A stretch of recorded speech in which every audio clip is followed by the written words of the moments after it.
Welcome to Sri Chakra news బులెటిన్ల ముందుగా headlines. మత మార్పిడి అంశంపై కర్ణాటక సీఎం సిద్ధరామయ్య కీలక వ్యాఖ్యలు.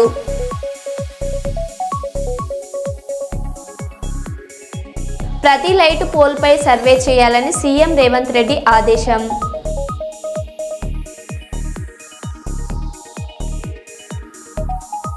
ఫిరాయింపు ఎమ్మెల్యేలపై జగదీష్ రెడ్డి ఘాటు వ్యాఖ్యలు.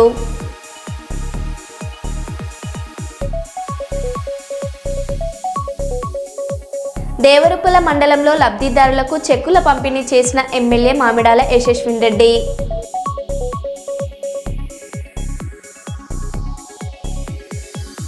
తెలంగాణ పబ్లిక్ సర్వీస్ కమిషన్ ఆఫీసును ముట్టడించిన తెలంగాణ జాగృతి నాయకులు, కార్యకర్తలు.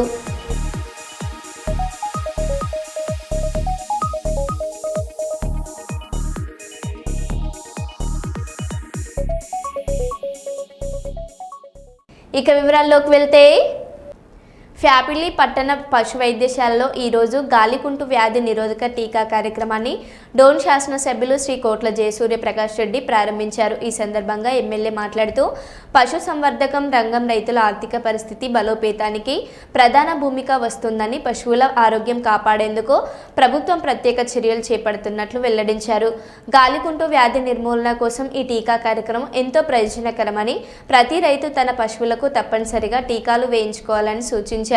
ఈ కార్యక్రమంలో పశు సంవర్ధక శాఖ అధికారులు, స్థానిక ప్రజాప్రతినిధులు, కార్యకర్తలు, నాయకులు, రైతులు పెద్ద ఎత్తున పాల్గొన్నారు.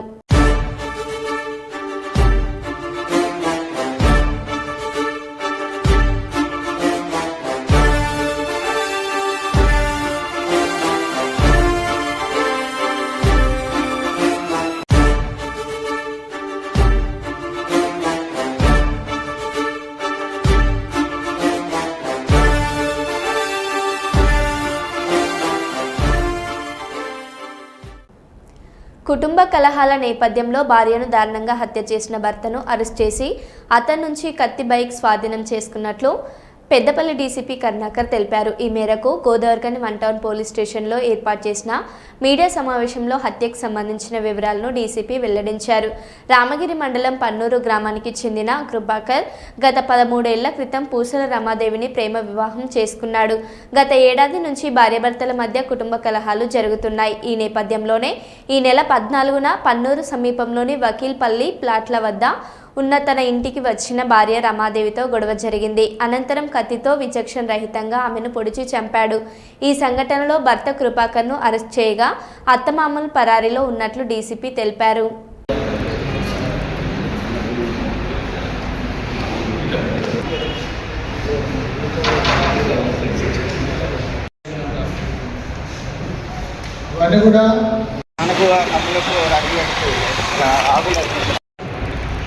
గోదావరిఖని సబ్ డివిజన్ పరిధిలో రామగిరి పోలీస్ స్టేషన్ పరిధిలో పన్నూరు గ్రామ పంచాయతీ వకీల్పల్లి ప్లాట్స్లో ఆదివారం రోజు సుమారుగా 3 గంటల సమయంలో పూసల రమాదేవి అలియాస్ ప్రశాంతి హత్య జరిగింది. దానికి సంబంధించి మనకు పోలీస్ స్టేషన్కు పిటిషన్ రావడం జరిగింది. ఎవరైతే మృతురాలు ఉన్నారో మృతురాలు వల్ల తల్లి మేడి కమల ఎస్సీ నేత కానీ ఆమె ఫిర్యాదు మేరకు చనిపోయిన రామాదేవి అలియాస్ ప్రశాంతి వల్ల భర్త అత్తమామల పైన కేసు రిజిస్టర్ చేయడం జరిగింది. ఇది మర్డర్ కేసుతో పాటుగా గృహహింస, అదేవిధంగా ఎస్సీ ఎస్టీ యాక్ట్ ప్రకారంగా కేసు రిజిస్టర్ చేసి దర్యాప్తు ప్రారంభించడం జరిగింది. దర్యాప్తులో భాగంగా క్రూజ్ టీమ్ విజిట్ చేసి సాక్ష్యాధారాలన్నీ సేకరించడం జరిగింది. దీంట్లో విట్నెస్లను, ఐ విట్నెస్లను అందరినీ కూడా ఎగ్జామిన్ చేయడం జరిగింది. మర్డర్ చేసినటువంటి భర్త నిన్న సాయంత్రం ఓసిబిట్టు అమాన్ ఏరియా రత్నాపూర్ దగ్గర పోలీసులు అతన్ని అదుపులోకి తీసుకొని విచారించడం జరిగింది. దీంట్లో డిసిజుడి యొక్క అత్తమామలు పరాల్లో ఉన్నారు. ఇతన్ని విచారణ చేసినప్పుడు ఇతని పేరు పూసల ప్రభాకర్ అలియాస్ ప్రభాకర్.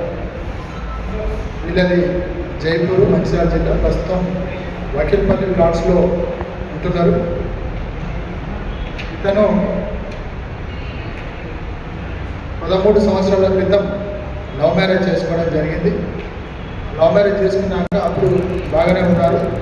కానీ ఒక 1 ఇయర్ నుంచి వీళ్ళ మధ్య గొడవలు ఎక్కువవడం వల్ల వీళ్ళు ప్రస్తుతానికి వేరువేరుగా ఉంటున్నారు. అయితే ఆదివారం రోజు ఇతని భార్య వీళ్ళ ఇంటికి వచ్చింది. ఇంటికి వచ్చిన సందర్భంలో మళ్ళీ వాళ్ళ మధ్య గొడవ జరిగింది. ఆ గొడవ జరిగిన సందర్భంలో ఒక కత్తి తీసుకొని ఆమె తలపైన, మెడపైన, ఇంకా ఇతర భాగాలపైన విచక్షణ రహితంగా ఇతను దాడి చేయడం జరిగింది. ఆ దాడిలో ఆమె మరణించడం జరిగింది. దీనికి సంబంధించి అతను హత్య చేయడానికి ఉపయోగించినటువంటి కత్తిని సీజ్ చేయడం జరిగింది. హత్య చేసిన తర్వాత అత్తమామలు అందరూ కూడా సీట్ నుంచి పారిపోవడం జరిగింది. పారిపోవడానికి ఉపయోగించినటువంటి హీరో హోండా సిడి 100SS బైక్ను కూడా సీజ్ చేయడం జరిగింది. ఇతన్ని విచారణ చేసి అతని statement, confession and Caesar report కూడా రికార్డ్ చేయడం జరిగింది. అతన్ని రిమాండ్కు ఈరోజు పంపిస్తాం. మిగతా అక్యూజులు ఎవరైతే అత్తమామలు ఉన్నారో వాళ్ళని కూడా త్వరలోనే పట్టుకుంటామని తెలియజేస్తున్నాం. కర్ణాటక సీఎం సిద్ధరామయ్య మత మార్పిడి అంశంపై కీలక వ్యాఖ్యలు చేశారు. అక్కడ మీడియాతో మాట్లాడిన ఆయన హిందూ మతంలో నిజంగా సమానత్వం ఉంటే అంటరానితనం ఎలా వచ్చింది? దాన్ని మేము స్పష్టించామా? ఇస్లాం, క్రిస్టియనిటీ సహా ఏ మతంలోనైనా అసమానతలు ఉండొచ్చు. మేం చెప్పకపోయినా, బీజేపీ చెప్పకపోయినా ప్రజలు కన్వర్ట్ అవుతారు. మతం మార్చుకోవడం వారి హక్కు అని స్పష్టం చేశారు. సీఎం చేసిన ఈ వ్యాఖ్యలు ప్రస్తుతం కర్ణాటక రాష్ట్రంలో తీవ్ర దుమారం రేపుతున్నాయి. ಸಮಾಜದಲ್ಲಿ ಎಲ್ಲರೂ ಸಮಾನತೆ ಇದ್ದಿದ್ರೆ ಯಾಕೆ ಕನ್ವರ್ಷನ್ ಆಗ್ತಾರೆ? ಸಮಾನ ಈಕ್ವಲ್ ಆಪರ್ಚುನಿಟೀಸ್ ಇದ್ದರೆ, ಸಮಾನತೆ ಇದ್ದರೆ ಯಾಕೆ ಅಸ್ಪೃಶ್ಯತೆ ಯಾಕೆ ಬಂತು? ನಾವು ಹುಟ್ಟಾಕಿದ್ವಾ? ಮುಸ್ಲಿಂ ಕ್ರಿಶ್ಚಿಯನ್ ಅಲ್ಲೂ ಇದೆ ಅಂತ ಹೇಳಿದಾರೆ, ಅಸಮಾನತೆ ಅಲ್ಲೂ ಇದೆ. ಯಾರ ನಾನು ಎಲ್ಲೇ ಇರಲಪ್ಪ, ಎಲ್ಲ ಕಡೆ ಇದೆ ಅಂತ. ಮುಸಲ್ಮಾನ್ ಧರ್ಮದಲ್ಲರೂ ಇರಲಿ, ಕ್ರಿಶ್ಚಿಯನ್ ಧರ್ಮದಲ್ಲರೂ ಇರಲಿ, ಇಲ್ಲಿದ್ದರೆ ಈಗ ನಾವು ಯಾರು ಕೂಡ ಅಥವಾ BJPಯವರು ಯಾರು ಕೂಡ ಕನ್ವರ್ಷನ್ ಆಗಿ ಅಂತ ಹೇಳಿಲ್ಲ ಅಲ್ವಾ? ಕನ್ವರ್ಷನ್ ಆಗಿರ್ತಾರೆ. ಇಟ್ ಈಸ್ ದೇರ್ ರೈಟ್ ಅಲ್ವಾ? ಕನ್ವರ್ಷನ್ ಆಗೋದು ಅವರು ರೈಟ್. పార్టీ ఫిరాయింపు ఎమ్మెల్యేలు కొన ఊపిరితో వెంటిలేటర్ మీద బ్రతకాలని ప్రయత్నిస్తున్నారని బీఆర్ఎస్ సీనియర్ నేత జగదీష్ రెడ్డి విమర్శించారు. అసెంబ్లీ మీడియా పాయింట్ వద్ద ఆయన మీడియాతో మాట్లాడారు. పోచారం శ్రీనివాసరెడ్డి గారు ఈ మధ్యన ఒక వారం 10 రోజుల క్రితం ఒక సమావేశంలో మాట్లాడుతున్న ఎమ్మెల్యే పోచారం శ్రీనివాసరెడ్డి, స్థానిక సంస్థల ఎన్నికల్లో కాంగ్రెస్ పార్టీ జెండా ఎగరేద్దాం. ఇది కూడా తప్పేనా? మీడియా తప్ప? మొత్తం ఒక్కరంటే ఏదైనా పొరపాటు పొరపాట్లు వినొచ్చు. ఎదురుగున్న మొత్తం మీడియా ప్రతినిధులు తప్పే విన్నారు, ప్రజలు తప్పే విన్నారు. ఆయన మాటనేమన్నా AI ద్వారా ఇట్లా మార్చి ఆయన బీఆర్ఎస్ పార్టీని గెలిపిద్దామంటే కాంగ్రెస్ పార్టీని గెలిపిద్దాం అన్నట్టు వచ్చేటట్టు చేశారు. ఎవరైనా మాయ చేసి ఓ దిక్కు లోకల్ గా ఉన్న కాంగ్రెస్ అభ్యర్థులు వీళ్ళ మీద ఓడిపోయిన వాళ్ళు దాడి చేస్తూనే ఉన్నారు. మా పార్టీలోకి వచ్చి మమ్మల్ని ఆశయం చేస్తున్నారు అని చెప్పి ఇంత స్పష్టమైన సాక్ష్యాలు ఉన్నాయి ఎదురుగా. అయినా బుకాయిస్తాం. ఓకే, మరి ముఖ్యమంత్రి గారిని వీరింటికి నా నియోజకవర్గంలో సమస్యలు ఉన్నాయని అంటే, అయ్యో అట్లనే అన్న నేనే వస్తాను సమస్యలు తీరుస్తానికి అని చెప్పి వాళ్ళ ఇంటికి పోయిండట. ముఖ్యమంత్రి గారు పోయినాడు. వారు చెప్పిన సమాధానంలో, వారు ఆశించిన దాంట్లో వచ్చి చాలా తీవ్రమైన సమస్యలు ఉన్నాయి రైతాంగానికి, అవి నా దగ్గర పరిష్కారం ఉంది, నన్ను అడుక్కోపోదామని వచ్చిండు ముఖ్యమంత్రి పరిష్కారం అని చెప్పి రాసిండు దాంట్లో. మరి ముఖ్యమంత్రి ఒక కానీ మరి గీనవరు రాహుల్ గాంధీ ఎందుకు కలిసిండు? ఏమనాలి దీన్ని? ఏమనుకోవాలి? ఇంత ఇదేంటిది? కాంగ్రెస్ పార్టీ ప్రచార రథం. ముఖ్యమంత్రి అంటే నీటికి నీ నియోజకవర్గ సమస్యలు తీరుద్దామని చెప్పి వచ్చిండు. మరి ఇదేంది? ఇది ఎవరిది ఉండాలి? కేసీఆర్ది ఉండాలి కదా. నీ కేసీఆర్ మీద నమ్మకం ఉంటే, బీఆర్ఎస్ పార్టీ పైన విశ్వాసం ఉంటే, కేసీఆర్ పైన నమ్మకం ఉంటే, ముఖ్యమంత్రి కప్పిన కండువ కాంగ్రెస్ది కాదని అనుకుంటే నువ్వు ఏంది అన్నట్టు ఏం సమాధానం చెప్తారు దీనికి? బీఆర్ఎస్ కార్యకర్తలకి ఏం చెప్తారు? కాంగ్రెస్ కార్యకర్తలకి ఏం చెప్తారు? మీ నియోజకవర్గ ప్రజలకి ఏం చెప్తారు? సరే, స్పీకర్ కూడా ఏం తెలియదు అనుకుందాం, కాసేపటికి నువ్వు చెప్పింది నమ్ముతాను అనుకుందాం. మిగతా వాళ్ళు ఎట్లా నమ్మాలి? కోర్టులు ఎట్లా నమ్మాలి?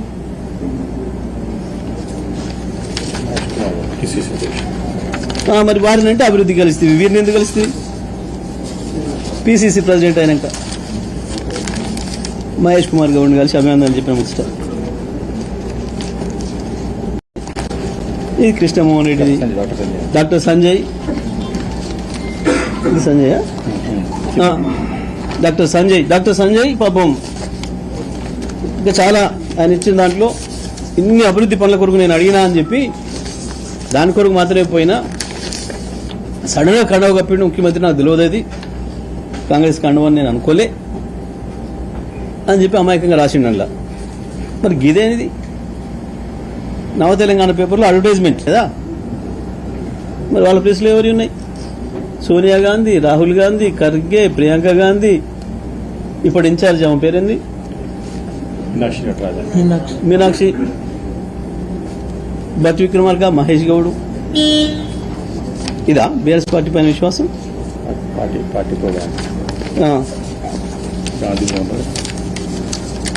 కాంగ్రెస్ పార్టీ కార్యక్రమంలో కారికి వచ్చిన కార్యక్రమంలో ఇదేం అభివృద్ధి?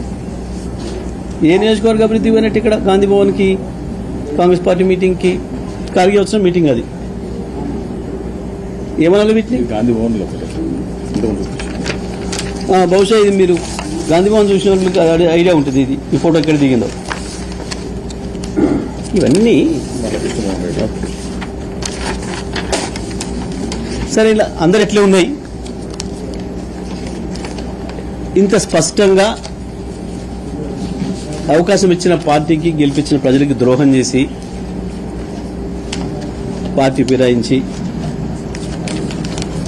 నీ వ్యక్తిగత ప్రయోజనాల కొరకు నమ్ముకున్న వాళ్ళని నమ్ముకొని చెడ్డ పని చేసిందే గాక ఇంకా తప్పించుకుందామని, దాంట్లో నుంచి ఏదో టెక్నికల్ అంశాలతో తప్పించుకుందామని ఎన్ని రోజులు వీలైతే అన్ని రోజులు వెంటిలేటర్ మీద కొనసాగుదామని ఒక ప్రయత్నం చేస్తున్నారు. పేద ప్రజలు, విద్యార్థుల కోసం వైఎస్ జగన్ తెచ్చిన మెడికల్ కాలేజీలను సీఎం చంద్రబాబు బడా వ్యాపారవేత్తలకు అమ్మివేస్తున్నారని వైసీపీ నేత శ్యామల విమర్శించారు. బాబు నిర్ణయంతో విద్యార్థుల భవిష్యత్ నాశనం అవుతుంది. దీనిపై విద్యాశాఖ మంత్రి లోకేష్ మాట్లాడారా? 1995లో మీ వెన్నుపోటు రాజకీయాలు నడిచాయి, కానీ ఇప్పటి తరం చూస్తూ ఊరుకోదు. విద్యను అమ్ముకునే వారి పాలన ఏనాటికైనా బూడిద అవుతుందని హెచ్చరించారు. మెడికల్ కాలేజీలను ప్రైవేట్ కబంధ హస్తాల్లోకి నెట్టివేయడం, ప్రజల ఆస్తి అయినటువంటి ఆ విద్యాలయాల్ని బాబు గారు కార్పొరేట్ వ్యాపారులకి అమ్మేస్తున్నారు.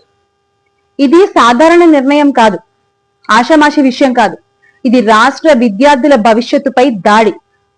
అసలు మెడికల్ సీట్ అన్నది డబ్బున్న వాడికి కాదు, ప్రతిభ ఉన్న వాళ్లకే దక్కాలి. కానీ ఈ రోజున కూటమి నిర్ణయం వల్ల, బాబు గారి నిర్ణయం వల్ల విద్యార్థుల భవిష్యత్తు బుల్డోజర్ కింద తొక్కివేయబడుతోంది. విద్యని అమ్ముకోవడం అంటే భవిష్యత్తుని కబలించినట్లే అన్న విషయం కూటమి పెద్దలు ఎందుకు గ్రహించలేకపోతున్నారు? గౌరవనీయ ముఖ్యమంత్రి వర్యులు చంద్రబాబు నాయుడు గారు ఒక్క మాట వినండి. ఇది 1995 కాదు, ఇది 2025. ఆ రోజున మీ వెన్నుపోటు రాజకీయాలు నడిచుండొచ్చు గాక, కానీ ఈ రోజున మీరు రాష్ట్ర ప్రజలకి, రాష్ట్ర విద్యార్థులకు చేసిన వెన్నుపోటుని ఈ తరం, పోరాడే తరం చూస్తూ ఊరుకోదు. ఆ గొంతులన్నీ కలిసి మిమ్మల్ని ప్రశ్నిస్తున్నాయి. వారికి మీరు ఇచ్చే సమాధానం ఏంటి బాబు గారు? ఈ రోజున రాష్ట్రంలోని విద్యార్థులు వాళ్ళ తల్లిదండ్రుల చెమటని, వాళ్ళ తల్లిదండ్రుల కష్టాన్ని వృధా చేయాలనుకోవట్లేదు. రాష్ట్రంలోని విద్యార్థులు, ప్రజలు మీ మెడికల్ కాలేజీల ప్రైవేటీకరణ అనేటువంటి నిర్ణయంపై పోరాడడానికి, గొంతెత్తడానికి సిద్ధంగా ఉన్నారు. డాక్టర్ కావాలన్న వాళ్ళ కలలని సాకారం చేసుకునే దిశగా ఈ రోజున రాష్ట్రంలోని విద్యార్థుల అడుగులు పడుతున్నాయి. ఎందుకంటే వాళ్ళకి తెలుసు, ఒక్క విద్యార్థి లేస్తే 1000 ద్రోహాలను తుడిచివేయబడచ్చు అని, ఒక్క గళం గర్జిస్తే 1000 కుట్రలు కూల్చివేయబడతాయన్న విషయం వాళ్ళకి తెలుసు. ఈ రోజున లోని విద్యార్థులు, వారి తల్లిదండ్రుల కడుపు మంటే మీ అహంకారాన్ని మట్టిలో కలుపుతుంది. విద్యని అమ్ముకునే వాళ్ళ పాలన ఏ నాటికైనా సరే బూడిదవ్వక మానదు. అసలు విద్యాశాఖ మంత్రి గారికి ఇవేం పట్టవా? దీని గురించి ఆయన ఏం మాట్లాడరా? బాబు గారు ఇచ్చిన స్క్రిప్ట్ చదువుతూ విద్యార్థుల భవిష్యత్తు అమ్మేస్తున్న ఆయనకి అసలు ఆ శాఖ మంత్రిగా ఉండేటువంటి అర్హత ఉందా అని ప్రశ్నిస్తున్నాం. నారా లోకేష్ గారు విద్యాశాఖ మంత్ర, విద్యా షాక్ మంత్ర. బాబు గారు వెన్నుపోటు కింగ్, లోకేష్ గారేమో నోట్ కింగ్, బుక్కింగ్, అదే రెడ్ బుక్కింగ్. ఇద్దరు కలిసి ఈ రోజున గవర్నమెంట్ ఆస్తి, ప్రజల ఆస్తి అయినటువంటి మెడికల్ కాలేజీలని కార్పొరేట్ పంజరాల్లో పడేస్తున్నారు. గౌరవ విద్యాశాఖ మంత్రి గారు విద్యార్థుల మంత్ర, లేకపోతే కార్పొరేట్ దళాల పని మనిషా అనేది అర్థం కాని ఒక పరిస్థితి ఈ రోజున రాష్ట్రంలో నెలకొని ఉంది. గత ప్రభుత్వంలో వైఎస్ఆర్ కాంగ్రెస్ పార్టీ అధికారంలో ఉన్నప్పుడు ఎంతో గొప్పగా ఒక వెలుగు వెలిగినటువంటి విద్యాశాఖను ఈ రోజున మీరు ఏ స్థితికి తీసుకొచ్చేశారో రాష్ట్రంలోని ప్రజలు, విద్యార్థులు గమనిస్తూనే ఉన్నారు. విద్యార్థుల విప్లవమే మీ అహంకారానికి గొడ్డలి పెట్టవుతుంది. అదే లోకేష్ గారికి చివరి పాఠం అవుతుందన్న విషయం మీరు మర్చిపోకూడదు. జగన్మోహన్ రెడ్డి గారు పేద ప్రజల ఆరోగ్యాన్ని దృష్టిలో ఉంచుకుని, పేద విద్యార్థుల చదువుని, వారి భవిష్యత్తుని దృష్టిలో ఉంచుకుని రాష్ట్రానికి తీసుకొచ్చినటువంటి ఈ 17 మెడికల్ కాలేజ్ ని కాపాడుకోవాల్సినటువంటి బాధ్యత ఈ రోజున రాష్ట్రంలో ఉన్న ప్రతి ఒక్కళ్ళ మీద, ప్రతి ఒక్క విద్యార్థి పైన ఉంది. ఇది ఒక ఏ పార్టీ సమస్యో కాదు, ఇది ప్రజల సమస్య, ఇది మీ సమస్య. పోరాడితే పోయేదేమీ లేదు, బానిస సంఖ్యలు తప్ప.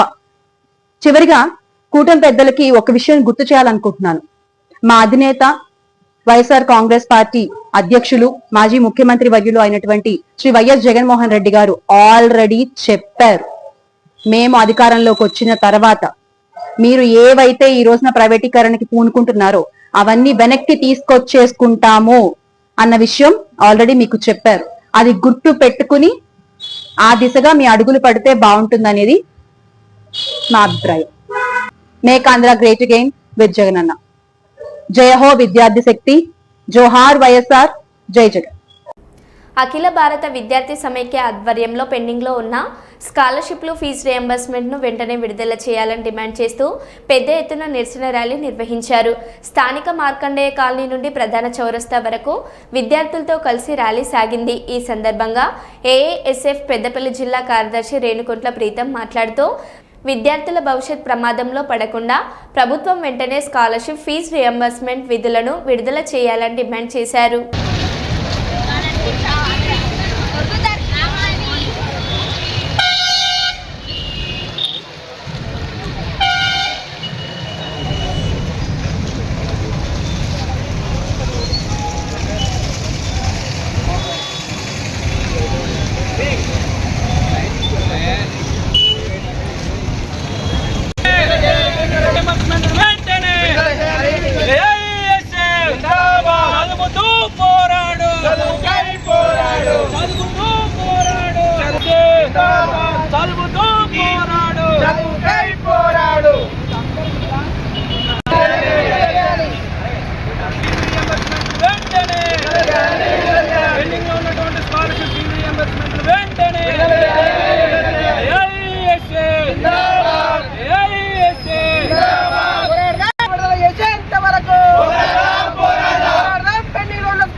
మనం చూసుకున్నట్లయితే కాంగ్రెస్ ప్రభుత్వానికి విద్యార్థులపై చిత్తశుద్ధి ఉంటే వెంటనే పెండింగ్లో ఉన్నటువంటి స్కాలర్షిప్ ఫీజు రియంబర్స్మెంట్ 8,600 కోట్ల బకాయిలను వెంటనే విడుదల చేయాలని అఖిల భారత విద్యార్థి సమాఖ్యగా మార్కండే కాలనీ నుంచి ప్రధాన చౌరస్తా వరకు నిరసనగా మేము తెలపడం జరుగుతూ ఉంది. పెండింగ్లో ఉన్నటువంటి స్కాలర్షిప్ను విడుదల చేయకుండా అందాల బామల పోటీలకు వీళ్ళు నిధులను కేటాయించడం జరుగుతూ ఉంది. అసలు అందాల బామల పోటీల్లో అసలు వీళ్ళు ఎవరికి ఏం లాభం వస్తుందని చెప్పి దాన్ని వినియోగించడం జరుగుతూ ఉందని చెప్పి నేను కాంగ్రెస్ ప్రభుత్వాన్ని సూటిగా ప్రశ్నిస్తూ ఉన్నాను. అదే నిధులు కొంత మన విద్యార్థులకు మనకు స్కాలర్షిప్ రూపంలో ఫీజు రియంబర్స్మెంట్ రూపంలో ఇస్తే కొంతమంది విద్యార్థులు పై చదువులకు అర్హులవుతారని చెప్పి కూడా ఈ సందర్భంగా మీ అందరికీ తెలియజేస్తా ఉన్నాను. మనము తెలంగాణ రాష్ట్రంలో కాంగ్రెస్ ప్రభుత్వ పాలన వస్తే విద్యార్థుల భవిష్యత్తు మారుతుందని చెప్పి ప్రతి ఒక్కరు కూడా మనకు ఓటేసి గెలిపించుకోవడం జరిగింది. కానీ గత ప్రభుత్వం అయితే ఏదైతే తప్పిదం చేస్తూ ఉన్నదో కాంగ్రెస్ ప్రభుత్వం కూడా అదే తప్పిదం చేస్తూ ఉన్నది. విద్యార్థులు తలుచుకుంటే ప్రభుత్వాలను కొల్లగొడతాయని చెప్పి ప్రభుత్వాలను నిర్మిస్తాయని చెప్పి కూడా ఈ సందర్భంగా తెలియజేస్తా ఉన్నాను. కాంగ్రెస్ ప్రభుత్వమా ఒక్కసారి మీకు విన్నవిస్తా ఉన్నాము. పెండింగ్లో ఉన్నటువంటి స్కాలర్షిప్ ఫీజు రియంబర్స్మెంట్ని వెంటనే విడుదల చేయకపోతే ఎమ్మెల్యే కార్యాలయాలను మంత్రుల కార్యాలయాలను కూడా ముట్టడియడానికి వెనుకపోమని చెప్పి కూడా ఈ సందర్భంగా తెలియజేస్తా ఉన్నాము. ఈరోజు నిరసనగా మేము ఒక క్రమశిక్షణతో వచ్చి చేస్తూ ఉన్నా కూడా మీరు ఎంతో మందితో ఇబ్బందులు చేసే ధోరణి మీరు ప్రయత్నాలు చేస్తూ ఉన్నారు. ప్రయత్నాలకు భయపడే సంఘం కాదు ఇదని చెప్పి కూడా మేము హెచ్చరిస్తూ ఉన్నాము. భవిష్యత్తులో మీరు ఈ రానున్న రోజుల్లో కూడా ఇప్పుడు డిగ్రీ కళాశాల యాజమాన్యాలు అన్న ఉన్నటువంటి ఉపాధ్యాయులు కూడా మనకు పాఠాలు బోధించాలని అంటే వాళ్ళకి ఇచ్చే నిధులను కూడా కేటాయించలేని పరిస్థితి. వాళ్ళకు కూడా ఒక పొట్ట ఉంటుంది. వాళ్ళకు కూడా జీతాలు అంటేనే మన కాలేజీలను నడపగలుగుతారు. వాళ్ళకు అన్యాయం చేస్తూ ఉన్నారు. ఇటు 4 సంవత్సరాల నుంచి గత ప్రభుత్వం చేసిందంటే వాళ్ళకు ఒక శిక్ష పడ్డది. మీరు కూడా అదే ధోరణిలో మీరు వ్యవహరిస్తే మీకు కూడా అదే శిక్ష పడుతుందని చెప్పి కూడా ఈ వేదిక నుంచి నేను హెచ్చరిస్తూ ఉన్నాను. రాష్ట్ర వ్యాప్తంగా ప్రతి లైట్ పోల్ను సర్వే చేయాలని సీఎం రేవంత్ రెడ్డి అధికారులను ఆదేశించారు. మున్సిపల్ పంచాయతీ జీహెచ్ఎంసీ అధికారులతో సోమవారం సమీక్ష నిర్వహించిన ఆయన వీధి దీపాల నిర్వహణకు సంబంధించిన పలు సూచనలు చేశారు. వీధి దీపాల నిర్వహణ కోసం పెద్ద కంపెనీల నుంచి టెండర్లు పిలవాలి. సోలార్ విద్యుత్ వినియోగంపై పరిశీలించాలి. రాష్ట్రంలోని అన్ని వీధి దీపాలను సీసీకి అనుసంధానం చేయాలి. ఏఐ సాంకేతికతో ఎప్పటికప్పుడు విశ్లేషణ జరగాలి. గ్రామాల్లో వీధి దీపాల నిర్వహణ బాధ్యతలను పంచాయతీలకే అప్పగించాలని సీఎం స్పష్టం చేశారు.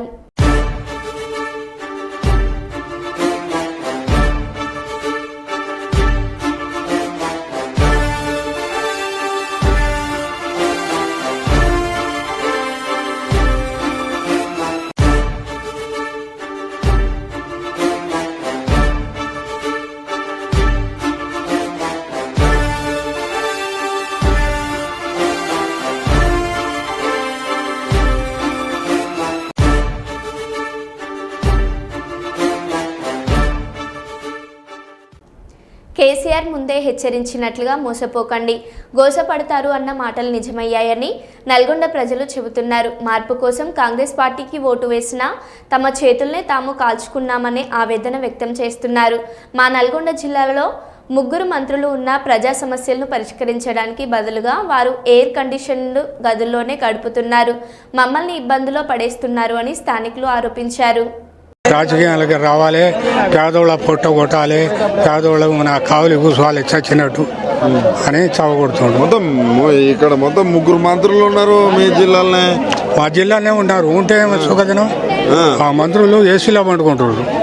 ఏసీలో పండుకొని మనకు తిప్పలు పెడతారు. రేవంత్ రెడ్డి పరిపాలన ఎట్లా ఉన్నది మరి 2 నెలల? రేవంత్ రెడ్డి కే చెప్పేది ఇప్పుడు ఏది పాపం రైతులు తిప్పలు పడి చస్తుర్రు.